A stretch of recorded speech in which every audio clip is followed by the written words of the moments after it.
Hello लालूनूस, आज हम देखने वाले हैं how to deal with bare acts. Bare acts जो है वो सबसे पहले आपकी मुलाकात लॉ स्कूल में जाते हुए बेयर एक्स से होती है। पहले आपके पास होती है टेक्स्ट बुक्स होती हैं और गाइड्स होते हैं, पर आप लॉ स्कूल में जैसे ही एंटर करते हैं आपके पास आ जाते हैं bear x.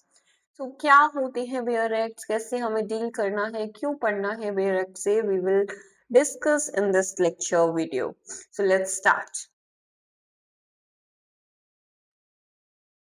So, what is a Barrett? Why I have to use it? How I have to use it? So हमारे पास कुछ सवाल आते हैं कि क्या होता है बेरेक्ट, क्यों हमें यूज करना है और इसे कैसे यूज किया जाता है। सबसे मेन बात तो यही होती है कैसे यूज करना है। Most of the people don't know. So ये वीडियो आपके लिए है। What is a bare act? Bare act होता क्या है? देखो, एक पर्टिकुलर लॉ के जितने भी लॉज होते हैं, जितने भी प्रोविजंस होते हैं, वो एक बुक में लिखे जाते हैं, that is called a bare act, right. Mostly yellow colour में आती है, व्हाइटिश कलर में आती है, आप देखेंगे तो।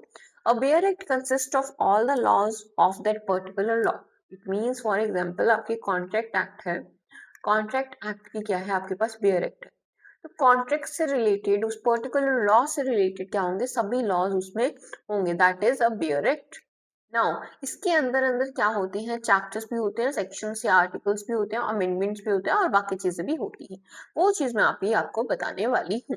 पर उससे पहले हमें ये समझना बहुत जरूरी है कि बेयर एक्ट क्यों इंपॉर्टेंट है, why bear act is important, right. So bare act क्या होता है बच्चा? ओरिजिनल फॉर्म ऑफ लॉ होता है जो कि हमारी पार्लियामेंट पास करती है। हमें पता है लॉ कौन बनाता है, पार्लियामेंट बनाता है। तो ओरिजिनल जिस फॉर्म में एज इट इज पास किया गया, that is a bare act. उसमें क्या हो, कहाँ लिखा होता है वो एक्ट, बेयर एक्ट में लिखा होता है। अब bare act provides the summary of laws. Bare act में क्या होता है, समरीज ऑफ लॉज होती है। इट मीन्स कि अगर आप कमेंट्रीज पे नहीं जाते हो, गाइड्स पे नहीं जाते हो, स्टिल देन आप क्या कर सकते हो, बेयर एक्ट से अपना लॉ जो है वो समरी वे में कवर कर सकते हो। So bare act is summary of the laws. Next हम देख रहे हैं नोटेड। हमें ये देखना है कि judiciary, CS, APO, UPSC and other exams में आपको डायरेक्ट क्वेश्चंस कहाँ से मिल जाते हैं जी, बेयर एक्ट से मिल जाते हैं। जुडिशरी एस्पिरेंट्स के लिए तो ये हमारी गीता, बाइबल, कुरान जो भी बोलो वो है, राइट। तो बेयर एक्ट्स पे हमें सबसे ज्यादा फोकस करना है और द लॉ लैब भी यही कहता है आपसे कि हमें फोकस करना है बेयर एक्ट्स पे। सो बेयर एक्ट्स पे फोकस करना है, क्यों इंपॉर्टेंट है, अब हम ये देखते हैं कैसे हमें उसे यूज करना है। Let's learn how to use a bare act. तो बेयर एक्ट आपको इस तरह से दिखेंगी, राइट। इस तरह से ही दिखती है ऑलमोस्ट। अब आगे देखते हैं। आगे जो बेयर एक्ट है, ये अंदर का नजारा ऐसा होता है बेयर एक्ट का।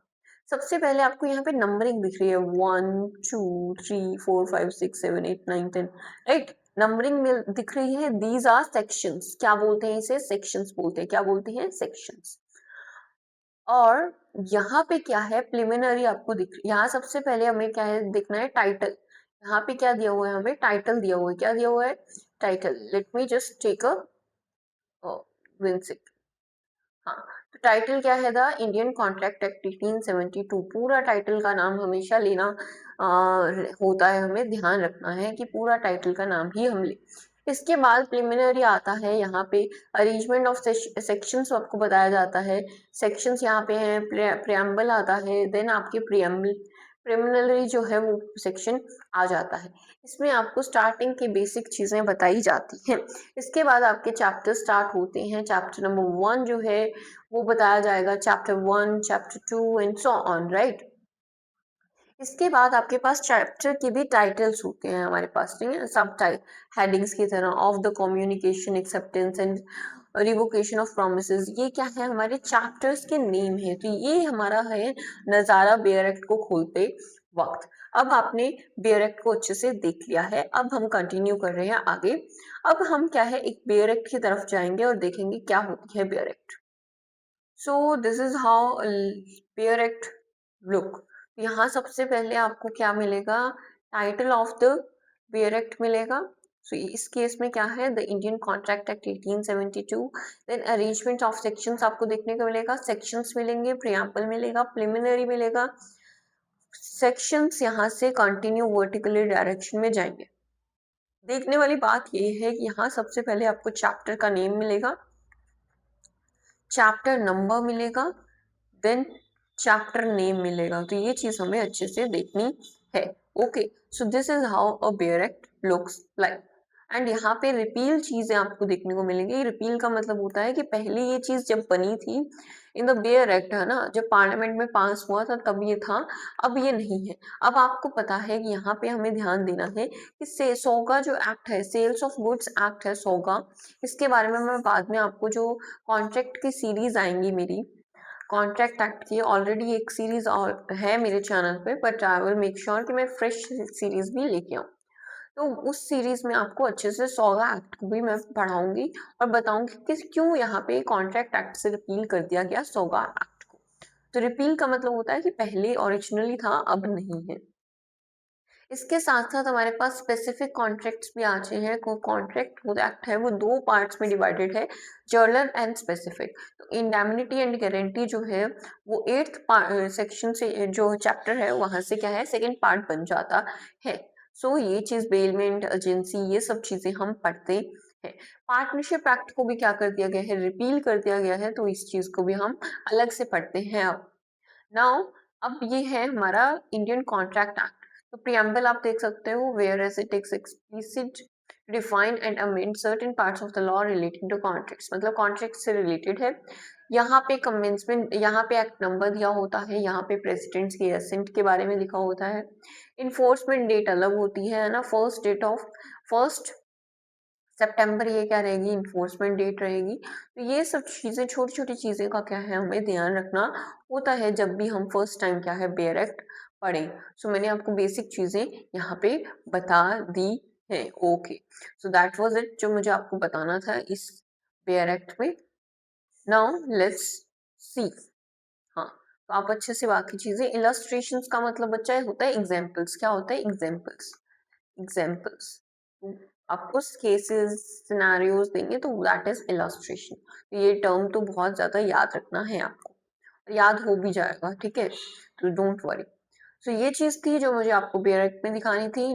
अब हम डील करने वाले हैं मोस्ट इम्पॉर्टेंट टॉपिक जो आपको लॉ स्कूल में बहुत बार पूछा जाता है, and even after completing law school भी लोग नहीं बता पाते हैं कि आर्टिकल्स एंड सेक्शंस में क्या डिफरेंस होता है। तो आपने देखा होगा कई बेयर एक्ट्स में आर्टिकल्स लिखा होता है, कईयों में क्या क्या है, सेक्शंस लिखा होता है।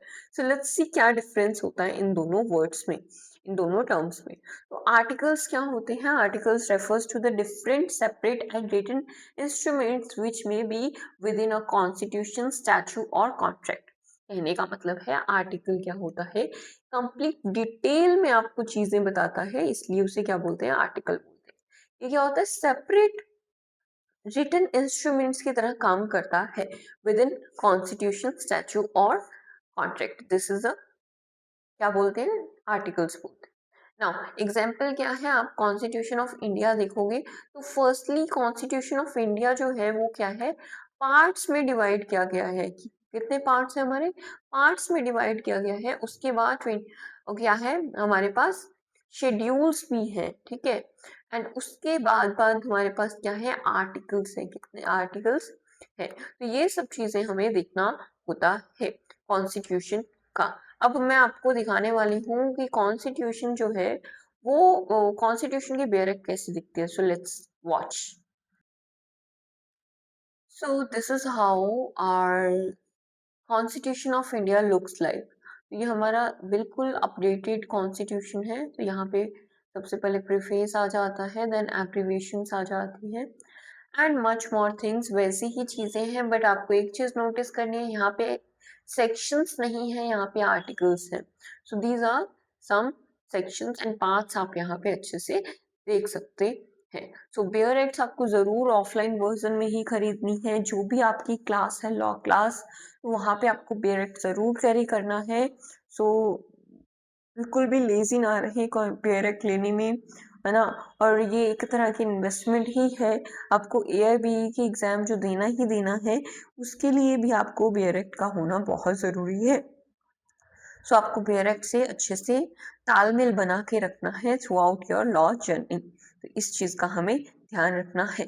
So that was it from the BRECT। Now we are moving back to our PPT and यहाँ पे हमें आगे देखना है सेक्शंस के बारे में। Sections refers to the sub divisions in a statute text book और लीगल कोड। ये क्या है, एज अ सब डिवीजन की तरह का क्या है, काम करता है। क्या, सेक्शंस, तो as a sub division in a statute और टेक्स्ट बुक और लीगल कोड, तो ये इसे क्या बोलते हैं, सेक्शंस बोलते हैं, है ना। मान लो केक है, केक पूरा एक साथ तो खाओगे नहीं, उसे क्या है, हाफ डिवाइड कर दिया। डिवाइड करना, सब डिविजन्स को ही क्या बोलोगे, सेक्शंस बोलोगे। So that's very simple, right. हमारी क्लासेस को भी सेक्शंस में डिवाइड किया जाता है, ठीक है, तो ये चीज हमें ध्यान रखना है। ओके, नेक्स्ट क्या है, आगे भी कुछ डिटेल्स है सेक्शंस के बारे में। Often article is being misunderstood as a wider term where section is understood as a narrower term. तो ऑफन ये चीज क्या है, अंडरस्टूड की जाती है, समझा जाता है कि जो आर्टिकल है वो बड़ी चीज है एंड सेक्शंस क्या है, वो छोटी चीज है comparatively. So this is very basic thing, right? Next है हमारे पास रूल्स वर्सेस लॉज। तो हमें क्या है, बहुत ज्यादा प्रॉब्लम भी आती है कई बार हमें कि रूल्स का हमें पता ही नहीं होता कि रूल्स क्या होते हैं, लॉज क्या होते हैं। सो डिफरेंस इसका पता होना बहुत जरूरी हो जाता है, rules versus laws. So rules क्या होते हैं, पहले हम समझते हैं रूल्स एंड लॉज के बीच में क्या डिफरेंस होता है। देखो, रूल्स एंड लॉज का डिफरेंस, मेन डिफरेंस उसके कॉन्सिक्वेंसेस से होता है, इट मीन्स उसके रिजल्ट से होता है, जो अगर हम उसे तोड़ते हैं, breaking associated with breaking them. अगर हम रूल फॉलो नहीं करते या लॉ फॉलो नहीं करते, तो उसका जो रिजल्ट होता है उससे क्या है रिलेटेड, हमारा क्या होता है, उसके कॉन्सिक्वेंसेस से रिलेटेड डिफरेंस आता है, ठीक है। Fundamentally that is the same thing. अब आगे क्या है, हमें देखना है कि laws are like legal versions of rules. Laws क्या है, लीगल वर्जन्स ऑफ रूल्स है। इट मीन्स पहले एक रूल है, उसको हमें अगर लीगली हम अप्लाई कर देते हैं, लीगल वर्जन लगा देते हैं, तब वो क्या बन जाएगा, लॉ बन जाएगा। ये चीज हमें ध्यान रखना है।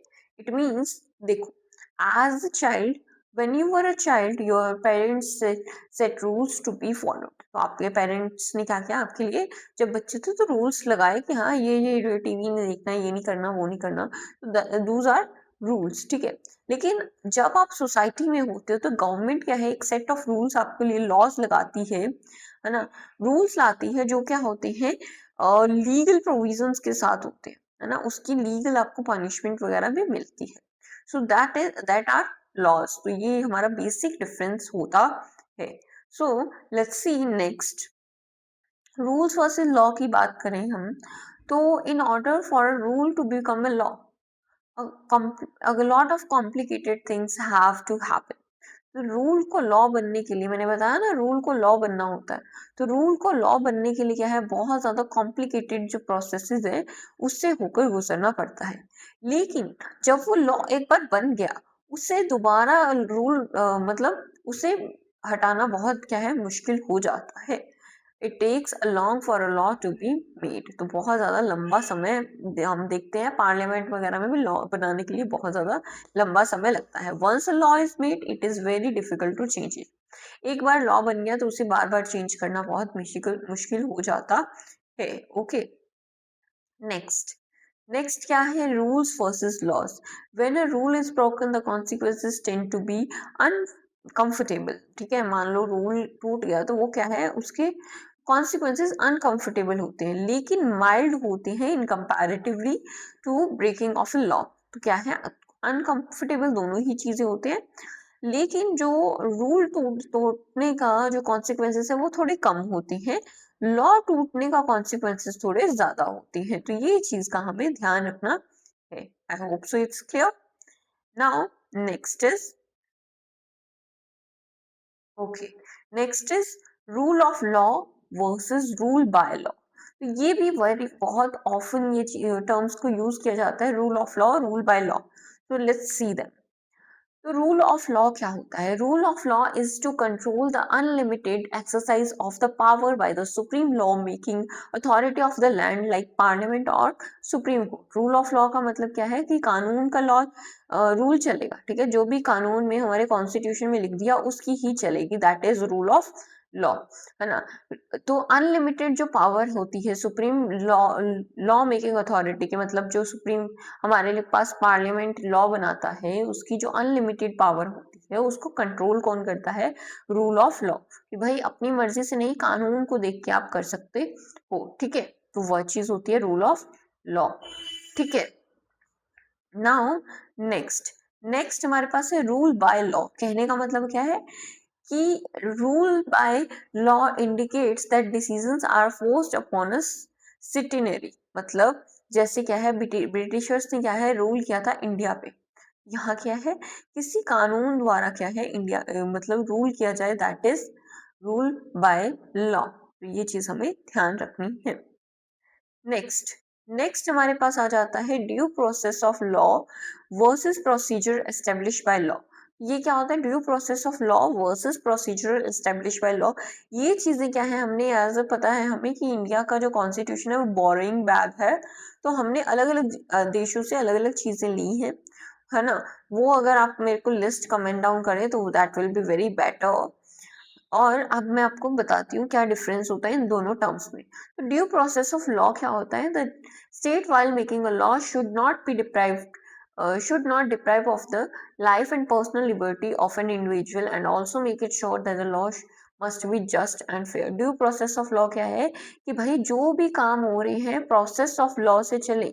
अगर बोला है कि ये काम होने के लिए A 1 2 3 इस तरीके से प्रोसेस को फॉलो करना पड़ेगा, तो वही आपको करना पड़ेगा। ये प्रोसेस के दौरान आप किसी की भी लाइफ एंड पर्सनल लिबर्टी नहीं छीन सकते। लॉ को भी क्या है, जस्ट एंड फेयर होना बहुत जरूरी होता है। दूसरा है हमारे पास प्रोसीजर एस्टेब्लिश बाय लॉ। जो प्रोसेस लॉ ने एस्टेब्लिश कर दिया उसी प्रोसेस को हम मानेंगे, that is procedure established by law. It states that a law established by a competent authority is only valid if exact procedure is followed। ना, for example ए है, बी है, सी है, डी है। अब जो है A B C D, आपको बोला कि आपको इंटर्नशिप के लिए अप्लाई करना है, तो या तो ए से, बी से, सी से, डी से कर सकते हो।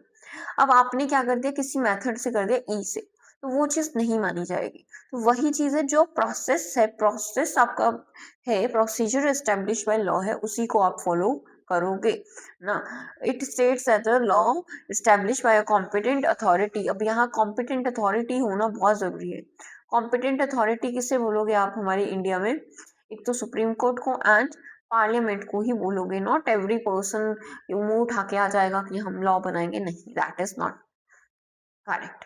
एंड एग्जैक्ट प्रोसीजर, जैसे हमें पता है कि पहले बिल जाता है, देन उस पर डिस्कशन होती है, देन उसकी लोकसभा से पास होता है, देन राज्यसभा से, मतलब जो प्रोसेस है ना, फिर वो क्या है, लॉ बनता है। तो ये सब चीजें क्या है, एक्ट बनता है। तो ये सब चीजें क्या है, हमें देखना होती है। तो प्रोसीजर जो भी एस्टेब्लिश बाय लॉ है वो हमें फॉलो करना ही चाहिए। Next, just a second, let me drop my these,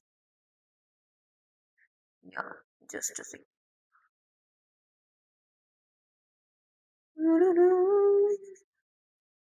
so let's move forward further. तो अब क्या है, नेक्स्ट वीडियो में हम देखने वाले हैं पार्ट नंबर 1 आने वाले हैं लॉ ऑफ कॉन्ट्रैक्ट्स का।